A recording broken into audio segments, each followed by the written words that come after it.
Let's go ahead and get started, and we'll go ahead and have our Bible study first, and then have our prayer time when we finish tonight, if that's all right. If you'll turn with me in the Bible to Genesis chapter 5. Genesis chapter 5, I want to begin reading in verse 18 of that chapter. Let me get my phone turned off here before I forget that. Genesis 5:18. And by the way, anybody that's really needs to know, this moon will be full Friday, and it's the beaver moon this month. Thought everybody probably want to know that this was the beaver moon month. Anyway, in Genesis 5, verse 18, the Bible says, "And Jared lived 162 years, and he begat Enoch. And Jared lived after he begat Enoch 800 years, and begat sons and daughters. And all the days of Jared were 962 years, and he died. And Enoch lived 65 years, and begat Methuselah. And Enoch walked with God after he begat Methuselah 300 years, and begat sons and daughters. And all the days of Enoch were 365 years. And Enoch walked with God, and he was not, for God took him." I'll be honest with you, I don't really know the reason, but "In the Garden" never has been one of my favorite hymns. In fact, I'll just confess I don't even like it. But talks about he walks with me and talks with me. And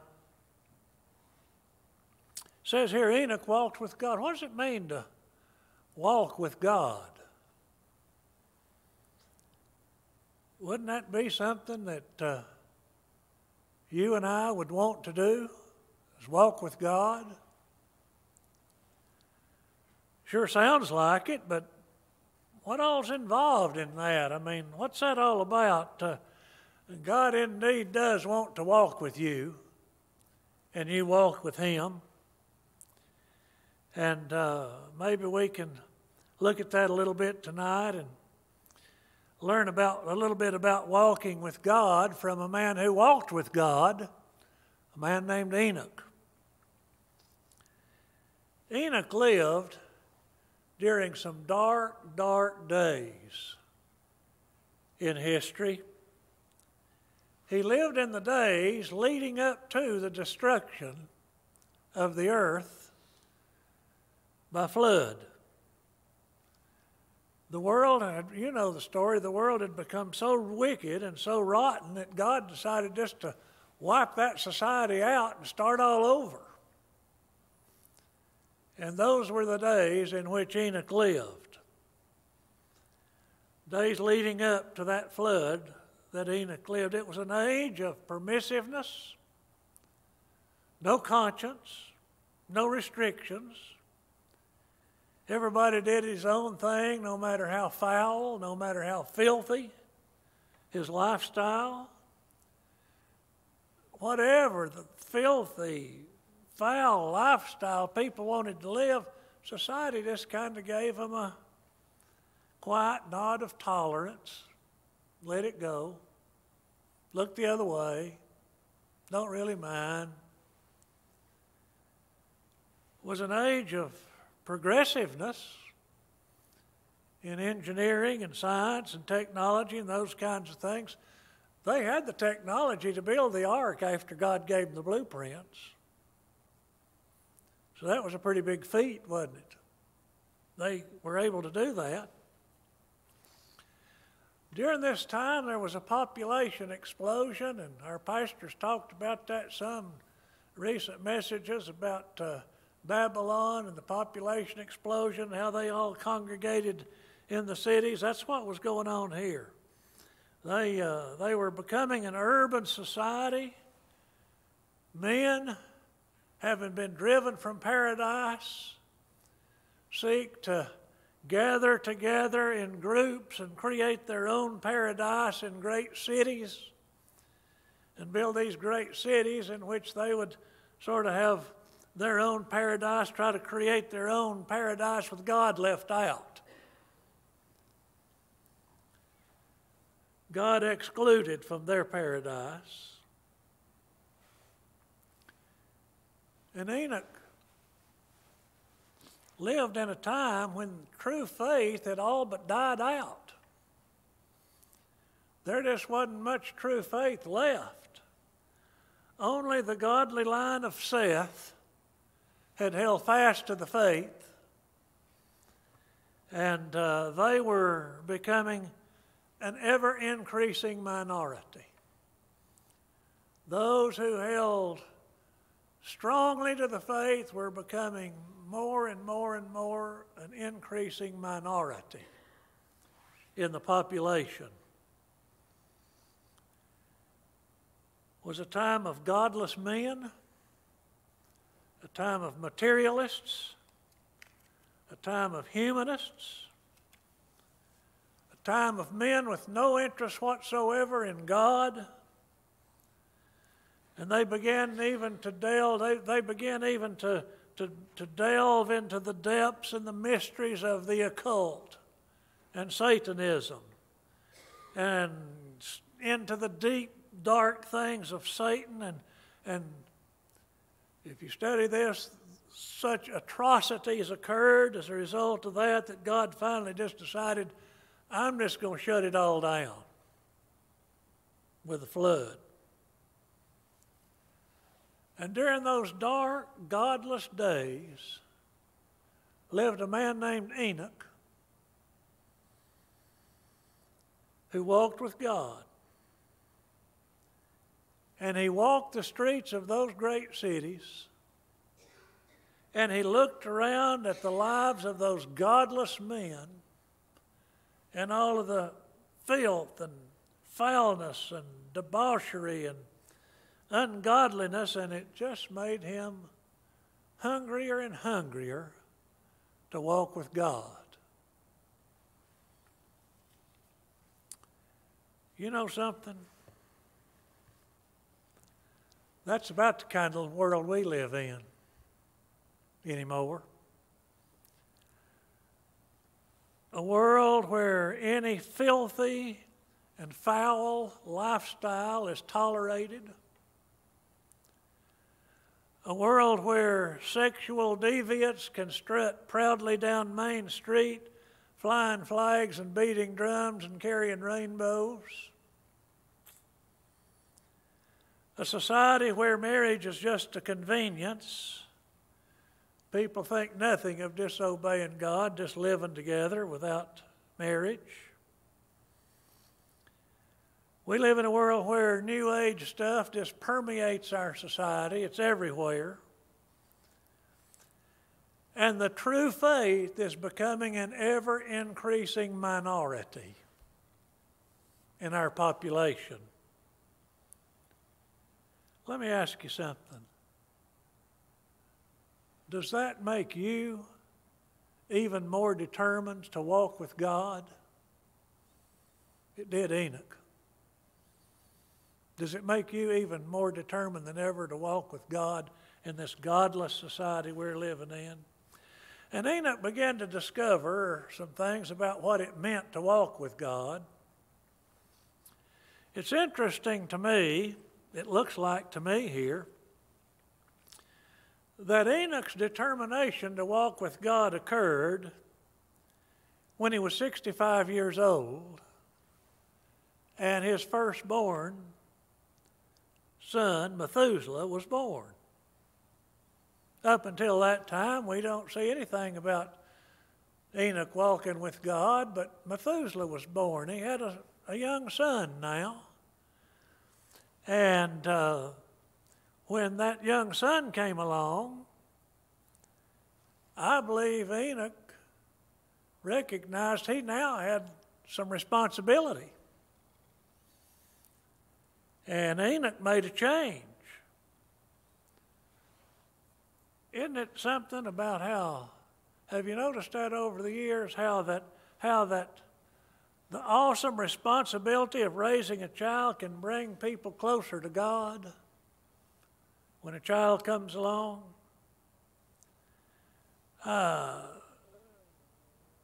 Listen, in a society where we live, with a child growing up in these days and the years to come, they'll have the things they're going to have to face. It just boggles my mind that so many people, even our own people here, so many people are just, why in the world wouldn't you want to have your kids in Sunday school every Sunday, learning about God and being prepared, preparing to face these kind of things they're going to have to face? Laying a good foundation for them to walk with God in a godless society.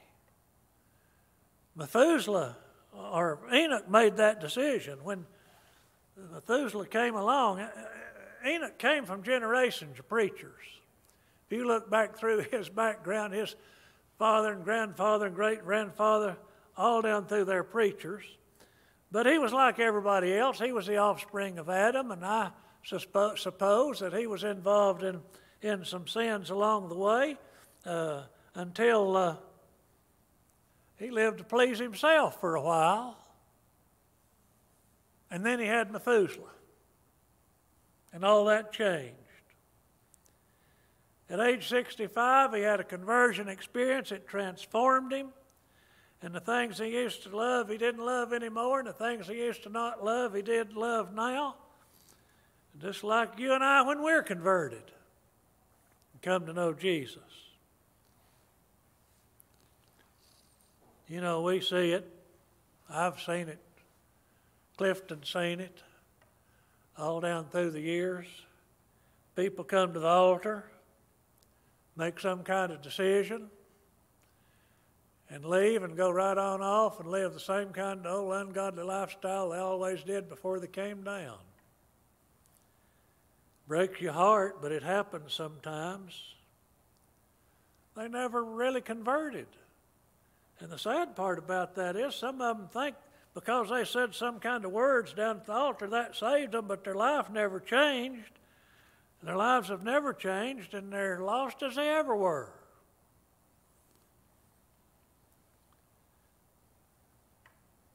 If you look at this genealogy down through here, if you don't go to sleep before you get there, and if my math's right, Adam was still alive when Enoch lived. Adam was still around. And maybe Enoch's determination to walk with God came from his knowledge of Adam's experiences of walking with God back there in the garden. Years ago, before the fall,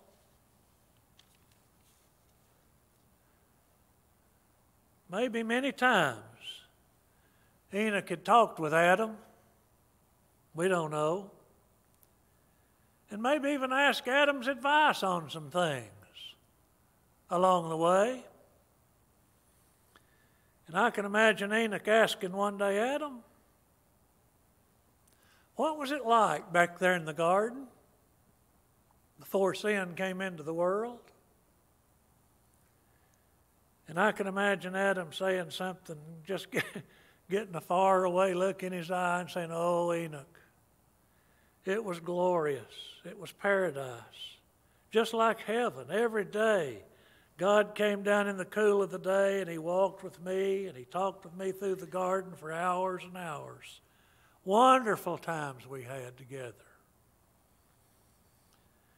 And I can imagine a tear seeping down Adam's cheek as he added, it's been a long time since I walked with God.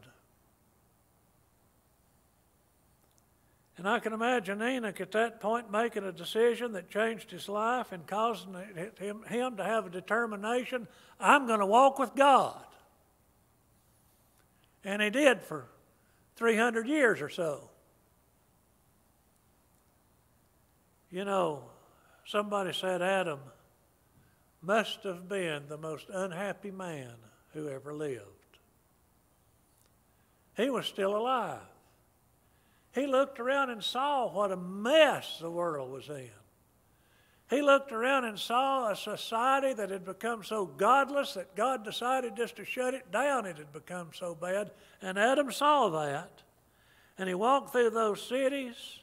He had known what it was like to walk with God in the midst of paradise with no taint of sin in the world. And now he looked around him at the degradation of society and the coming judgment of God on the sinful condition of men, and knowing that it was through him sin entered into the world.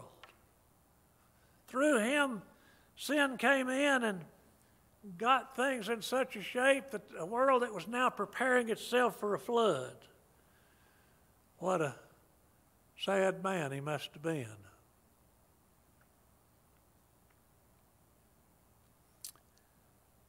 That's like some of our folks today. You know, we got folks. And I think this COVID business has brought some of that to light, maybe, but we got folks that used to walk with God, used to be close to God, used to have a wonderful quiet time when God came down and met with them, but they've gone away from God.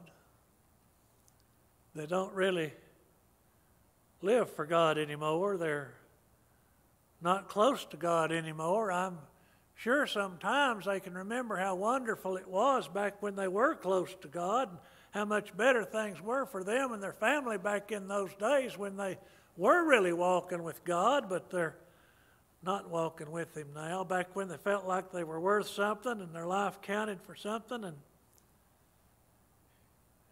you know, the wonderful thing about that is they can come back and walk with Him again.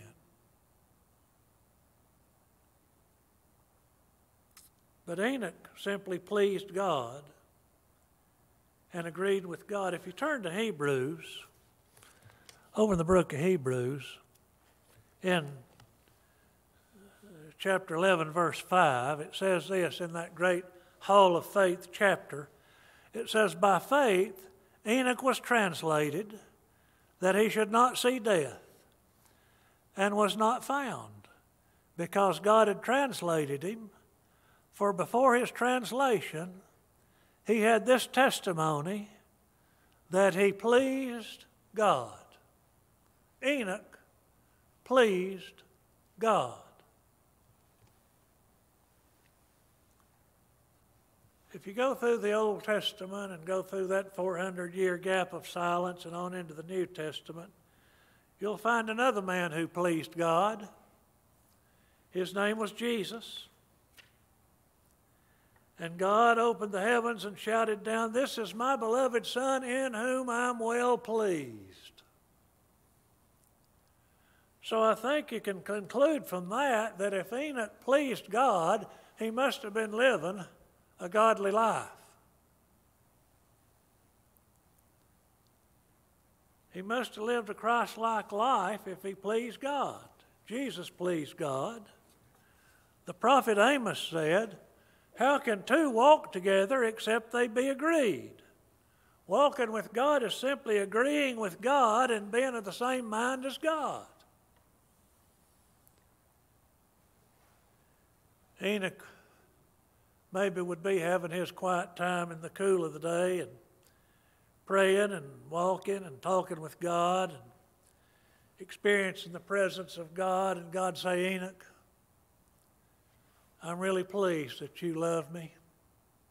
Enoch, I'm pleased that you try to live for me, that your life's a godly life, and you want to please me, you want to live for me, you want to serve me.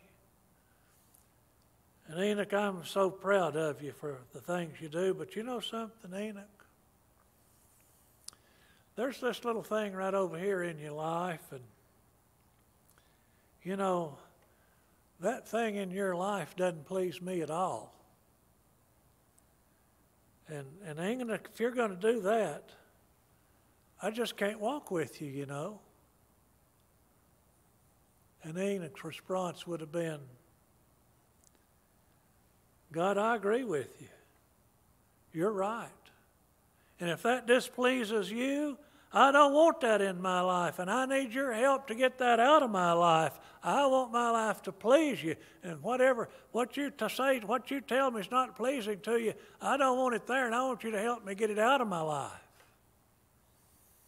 That's what walking with God's about. Isn't it something how we cling to things sometimes and won't let go of them that we know are not pleasing to God?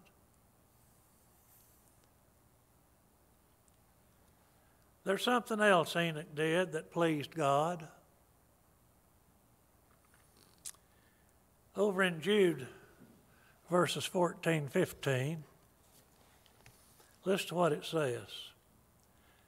And Enoch also, the seventh from Adam, prophesied of these things, or preached about these things, saying, Behold, the Lord cometh with 10,000 of his saints to execute judgment upon all, and to convince all that are ungodly among them of all their ungodly deeds, which they have ungodly committed, and of all their hard speeches, which ungodly sinners have spoken against him. Enoch took a stand against some things, didn't he? He preached against some things. He decided that this perverse, he said, listen, this perverse and decadent world needs a preacher to warn them about sin and the coming judgment of God, and I'm going to proclaim that, and he did. He took a stand in the world for the things of God, and that pleased God, that Enoch took a stand for him in this ungodly world and preached and proclaimed those things. Friends, listen. If you and I are going to please God, we're going to have to take some stands for the things of God in the midst of a decadent and perverse society that'll hate you for it. And when you do, you're not going to please very many men, but you'll please God. That's what matters, isn't it? Well, you and I live in a world just about like the world Enoch lived in. Permissive, tolerant of all kinds of vile and deviant practices, including all these kinds of things. A time of technological explosion, a time of population explosion, a time when there aren't many that hold fast to the faith anymore.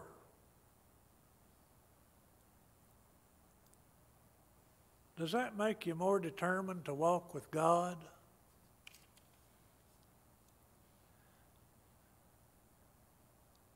Are you willing to please God by agreeing with God about things in your life that displease Him?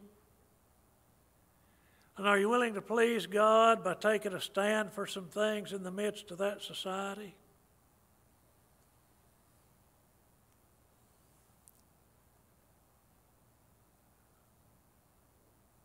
And we really, really need to impress upon people the need to be doing everything they can to build a strong foundation with their children.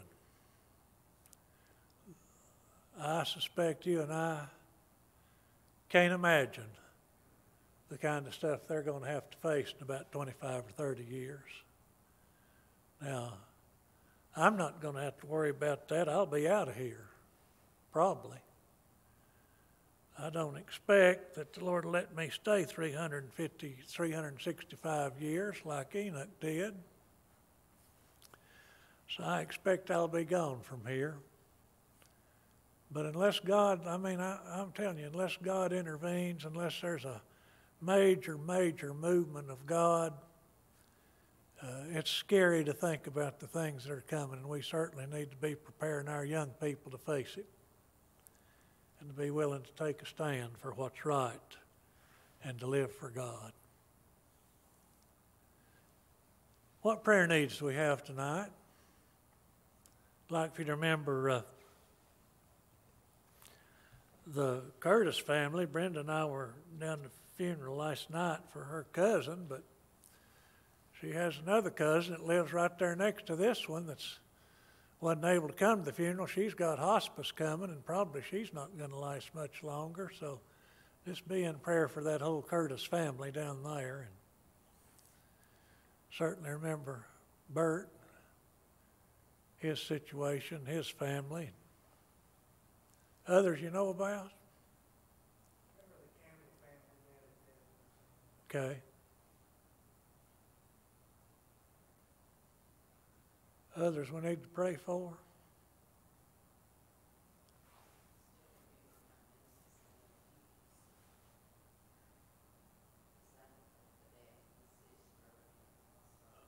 Okay. Okay. Remember those needs. Other needs you know about?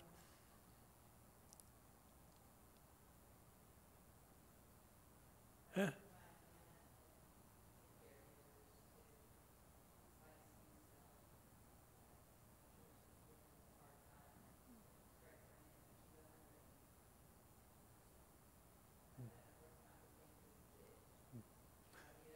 Yeah. Okay. Okay. Okay.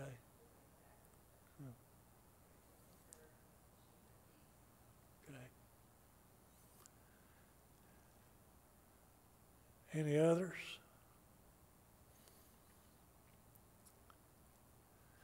Unspoken request?